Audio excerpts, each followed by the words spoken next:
What's up everyone, my name's King Zik and welcome back to another how-to tutorial video. Today we're going to be going over how to get the villager that you want with the trades that you want.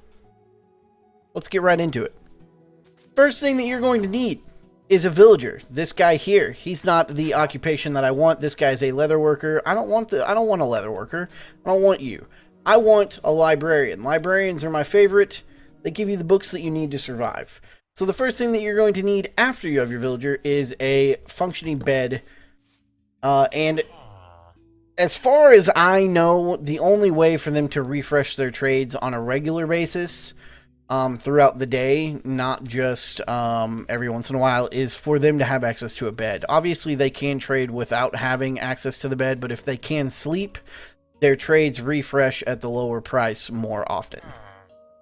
Next thing that you're going to need is a workstation. For this workstation, we're going to go with a lectern because we want librarians, like I said. This guy, he's got a book here, but you can't see it. But the goal here is to see a book up here and hopefully a book that you want. So what you're going to want to do is place a piston one block away from the lectern and place a lever on top of that.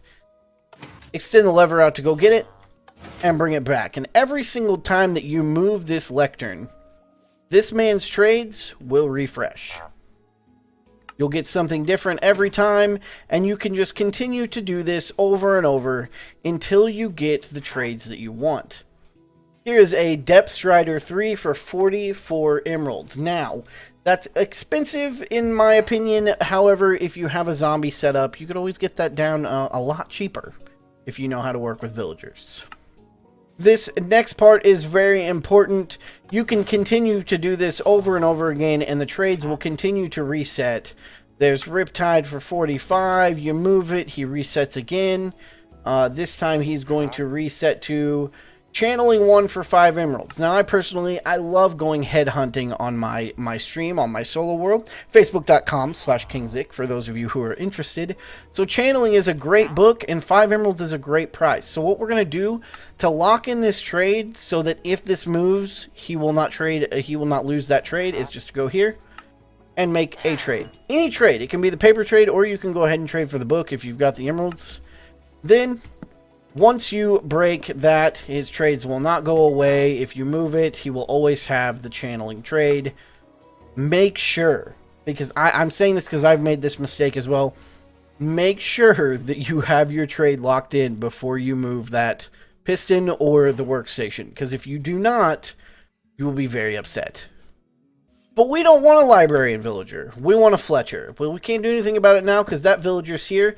So let's go ahead and let's create another little villager station.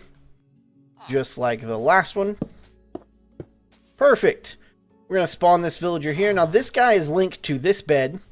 And he is also linked to that lectern. So now we need to get this guy. And we're going to make him, this stonemason. We don't need a stonemason. We want to make him a Fletcher. So we're going to place him down a bed. He will sparkle to it, and then we're going to place down a fletching table, and he will update to a fletching villager. Perfect. I don't know how in-depth Fletcher villagers trades go, but I guess we're going to find out a few of them. Go ahead and set up our piston, and let's move it. He will reset. So before it was 32 and 16. Okay, so yeah, I didn't think that a Fletcher would get very complicated. So, but as you can see, oh, there you go. There's a new trade. 1 emerald and 10 gravel for 10 flint. What a deal. This guy is not a con artist at all. And again, once you're ready to lock in his trades, you trade with him one time. Otherwise, back to a brown coat. Thank you guys so much for watching this quick little how-to tutorial video. I hope that you guys come to learn villagers more and more because, to be honest, villagers are a very, very important part of this game, and I think everyone should know as much as they can about every villager and how to get them in your world easily. Thank you so much for checking out today's video. I hope it served you well. Until next time, King out.